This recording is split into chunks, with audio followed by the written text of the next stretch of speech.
ये कहानी जो मैं सुनाने जा रही हूँ, ये कहानी वास्तविकता से परे है और केवल कल्पना में ही मौजूद है। तो सुनिए मेरी लिखी कहानी, मेरी जुबानी। विद्या क्लास 12th में थी। वो अपने माता पिता की इकलौती संतान थी। चंचल, हंसमुख और मिलनसार लड़की थी। हरदम मस्ती में रहती, कुछ नया सीखने की, कुछ अच्छा करने की इच्छा हमेशा रखती थी। क्लास में भी अपना अच्छा प्रदर्शन देती। विद्या की माँ मेघा जो एक गृहिणी थी, लेकिन मेघा को किताब पढ़ने में काफी रुचि थी। जब समय मिलता किताबों में डूब जाती। और पिता अनिल प्राइवेट कंपनी में सामान्य कर्मचारी थे। आज विद्या जल्दी सोकर उठती है और नहाने चली जाती है।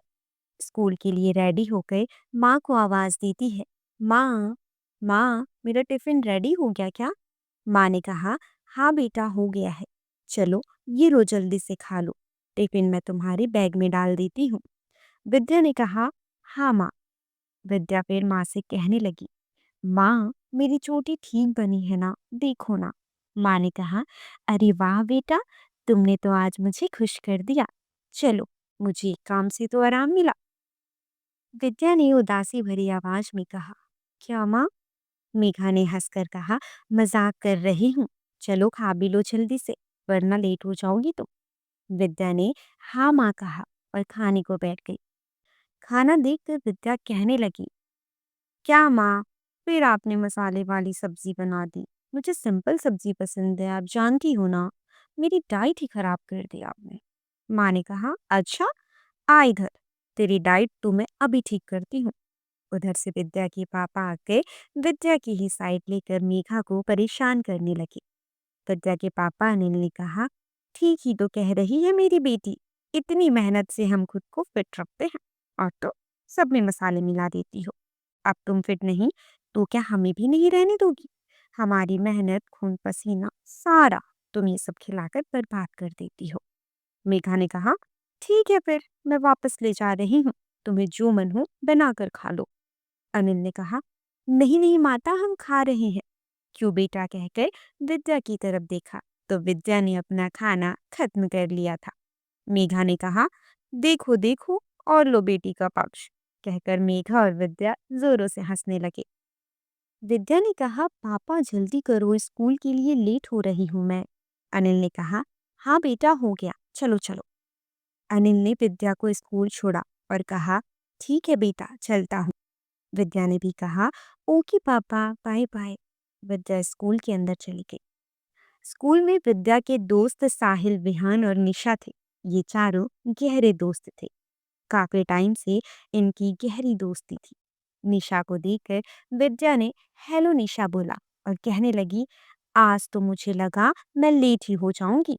आज स्कूल नहीं आती तो पता नहीं मेरा आज का दिन कैसे कटता। सामने से साहिल ने कहा, हाँ हाँ, तुझे तो हम दोस्तों से ज्यादा प्यार स्कूल से है। तुम हम तीनों के बिना रह सकती हो, पर स्कूल आए बिना बिल्कुल नहीं। मैं तो कहता हूँ, तुम घर जाती हो तो स्कूल भी उठा के ले जाया करो। रेहान ने भी हाँ में हाँ मिलाया। निशा ने कहा, बस भी करो यार, बेचारे के पीछे पड़े रहते हो तुम दोनों। विद्या ने कहा, तुम तो जानती हो निशा, जब तक ये दोनों मेरी खिल्ली ना उड़ाए तब तक दोनों के पेट का खाना नहीं पचता। और फिर चारों हंसने लगे। तभी रेहान ने कहा, विद्या, आज क्या लाई हो टिफिन में? तुम्हारी माँ तो बहुत अच्छा खाना बनाती है। विद्या ने कहा, हाँ, तुम्हें ही पसंद है मेरी माँ की हाथ का खाना, मुझे तो बिल्कुल पसंद नहीं। माँ की डर से उनके सामने सारा खाना खाती हूँ, वरना तो मैं खाली पेट ही रह जाऊं। विद्या की ये बातें सुनकर तीनों फिर से हंसने लगे। लेकिन विद्या के दिमाग में कुछ और ही चल रहा था। उसके मन में स्कूल के पीछे के शमशान घाट का ख्याल उमड़ रहा था। फिर अचानक इन ख्यालों से दूर जाते हुए विद्या कहने लगी, बस करो, हंसो मत ज्यादा, वरना हमारी क्लास मिस हो जाएगी। फिर खड़े रहेंगे हम चारों क्लासरूम के बाहर। चलो जल्दी चलो क्लास। दौड़ते हुए चारों क्लास पहुंचे। विद्या का बस मन था कब मौका देखते ही वो स्कूल के पीछे जो शमशान घाट है वहां जाए। विद्या को वहां जाना बहुत पसंद था। जैसे उसे कोई बुला रहा हो, कोई उसका इंतजार कर रहा हो। वो वहां जाती, थोड़ी देर बैठती। कब्र देखना, दफनाई हुई लाशें देखना उसे अच्छा लगता, उसे सुकून मिलता।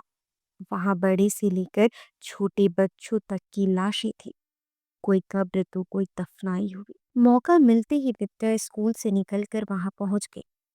सुनसान इलाका, एक 3 मंजिला घर।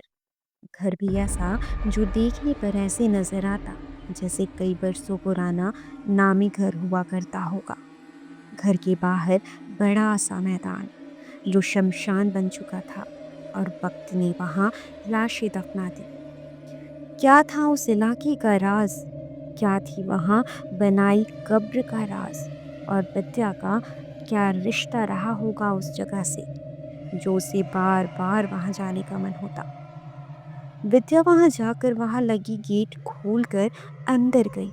वहां पहुंचकर उसने चारों तरफ गौर से देखा।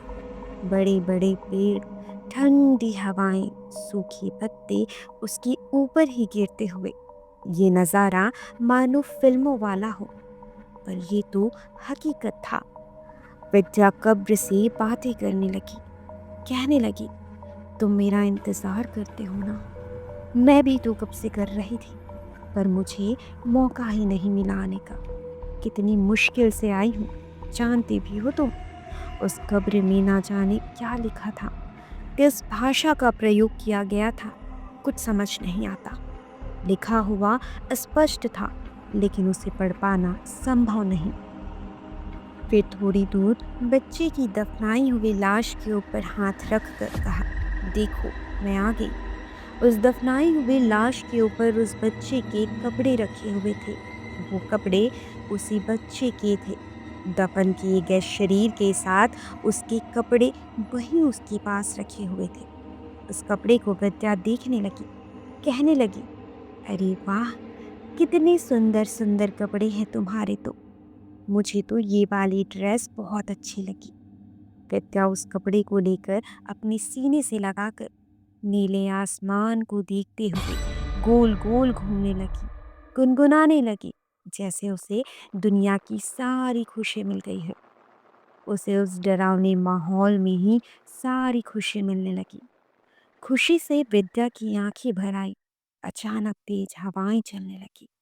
विद्या इतनी खुश थी कि जोर जोर से हंसने लगी और थक कर वहीं नीचे बैठ गई। फिर उस कपड़े को उसी दफनाए हुए बच्चे के ऊपर रख दिया और कपड़े को चूमते हुए प्यार भरी नजरों से देखने लगी।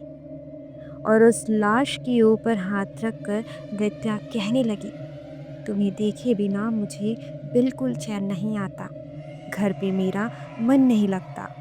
मैं बस सोचती हूँ जल्दी से तुम्हारे पास आऊं मिलने। उदास मन से विद्या कहती है, चलो, अब मैं चलती हूँ, वरना सभी ढूंढने लगेंगे। सभी कब्र पे प्यार से सिर रखकर मैं कल आऊंगी, तुम मेरा इंतजार करना, कहकर जाने लगी। जैसे ही वह जाने को मुड़ी, उसे महसूस हुआ कि पीछे कोई खड़ा है। ठंडी हवा ने उसकी गर्दन को छुआ और हल्की सी आवाज आई, रुको, मत जाओ। विद्या ने कांपते हुए पीछे देखा, लेकिन वहां कोई नहीं था। पर उसे ऐसा महसूस हुआ जैसे किसी ने उसकी पीठ पर हाथ रखा हो। वह धीरे धीरे वहां से निकली और स्कूल लौट आई, लेकिन उसके चेहरे पर अब एक अलग ही खुशी और डर का भी मिश्रण था। असली रहस्य तो अभी सामने आना बाकी था। आगे क्या हुआ ये जानने के लिए सब्सक्राइब करें मेरे चैनल को, बेल आइकन को दबाएं। धन्यवाद।